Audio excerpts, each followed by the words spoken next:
Stop mo muna yung scrolling mo. Samahan muna ako mag-site viewing dito sa Naik. So kung ikaw ay interested magkaroon ng bahay, so ganito po ang ginagawa namin pa. Nagsa-site viewing kami sa mga kliyente namin. So samahan nyo ako hanggang dulo ng video na to. Nakikita nyo kung ano yung mga properties na binibenta namin na maganda dito sa Naik. So tara! For this weekend, ito po yung first client namin na morning po. Si sir po ay isang seaman at si ma'am naman po ay nag-work sa Europe. So ito po yung nagustuhan nga nila, yung Liora Homes. Pero nag-tripping na po kami before this sa Pagsibol Village. So nakita nga po nila na mas okay yung amenities dito sa Liora Homes. So ito po, itong time na to, tinitripping na muna namin sila dun sa unit.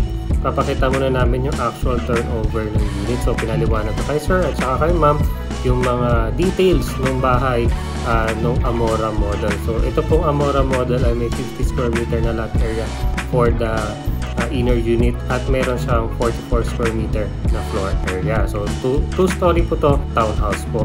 And then yan, pinakita ko rin po sa kanila yung location sa likod kung saan matatagpuan yung mga available units. Ito rin po, pinakita namin sa kanila naman yung ating dress-up unit ng Amora model. So piniliwanag ko rin sa kanila kung bakit eco-friendly itong Amora model. Yung kanyang net metering dun sa ating free na solar power at syempre yung dalawang water tank na kasama upon turnover ng bahay na to. Pinaliwanag ko nga rin sa kanila kung magkano yung possible na savings nila at syempre kung ano yung mga magandang benefits nito para sa kanila. Pinaliwanag ko na rin sa kanila kung ano yung pwedeng magandang pag-customize ng bahay nila. So ito, pinakita ko yung dress-up unit para may idea sila kung anong itsura niya pag naka-tiles na at may mga partition na sa second floor. Kasi itong time na to gumagana yung mga aircons nito.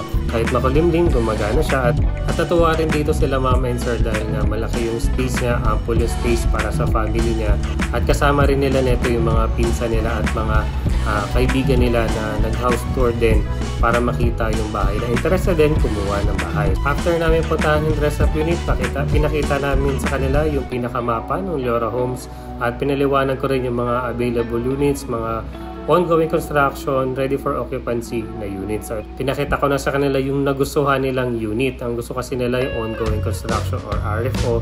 Ito mismo yung nagustuhan niyang unit. So, pinakita ko sa kanya, pinuntahan namin sa site mismo yung napili niyang unit. So, after that, nung okay na si sir at si ma'am, 100% sure na sila dun sa bahay, nag-proceed na kami sa reservation ng bahay. So ito po, yung time na to, pinapaliwanag na ng aking wife na si Maricel yung mga requirements at financing scheme na gusto nila. After nila mag-fill up ng form, ay piniliwanag na sa kanila ng developer yung mga susunod na step pa nila sa pagbili ng bahay. At pagkatapos yun, syempre, picture time. After ng aming morning tripping, dito naman kami sa pang-afternoon namin. So, 2 tripping lang po kami per day po. So, ito nga po, ito naman yung young couple na naghahanap ng swap na property para sa kanila. At kasama rin nila yung sister-in-law nila na gusto rin tumingin ng bahay. So, ito yung unang pinakita namin sa kanila, yung Northdale Estate. So, ito po yung affordable namin na malapit lang sa highway na subdivision dito sa Naik. At abot kaya siya. So pinakita namin dun sa sister-in-law nila. Ito nga po yung model unit nila. So nakita nila kung ano yung possible na pwedeng gawin. At this time pinakita ko na rin syempre yung presyo ng bahay at kung ano yung mga units na available sa area nito. After nung Northdale Estate, nagpunta pa kami nito sa Kaya Homes. Di lang namin siya nag-video. Pero after nito, doon naman kami sa gusto ng client namin, yung Liora Homes. Yung nagustuhan nga nila ito dahil eco-friendly siya at ang ganda ng amenities. Itong time na nga to, after dun sa actual turnover, pinakita ko naman sa kanila yung amenities. So nakita nila yung swimming pool, yung basketball court, pati yung clubhouse. Ito yung clubhouse na pwede nga nilang i-rent. Tapos yung ating swimming pool na may pang-adult tsaka pang-children. Yung playground na gustuhan din nila sa future, pag nagkaanak na sila, maganda yung tatakbuhan ng mga anak nila at maraming facilities para sa kanila. Then after ko pinakita sa kanila yung napakagandang mga amenities natin, pinakita ko na rin sa kanila yung actual no bahay na nagustuhan nila. Nag-proceed naman kami, pinaliwanag ni Maricel ng aking wife yung financing scheme at yung mga requirements sa kailangan para sa pagkuha ng bahay. After na to, pinag-fill up na rin namin sila ng form doon sa napili nilang unit na nagustuhan nila. At pinaliwanag na rin sa kanila namin yung mga susunod na step sa pagkuha ng bahay dito sa Liora Homes. At syempre, pagkatapos nun, picture naman.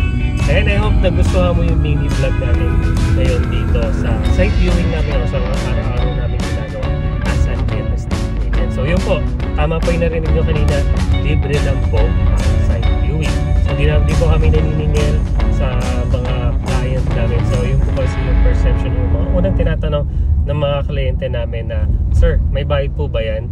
Siyempre, gusto namin makita or mahanap ninyo yung bahay na para sa inyo. At syempre, gusto rin namin maging makalipat kayo sa future na bahay nyo. So dito na magtatapos yung mini vlog natin. I hope nagustuhan mo itong video na to.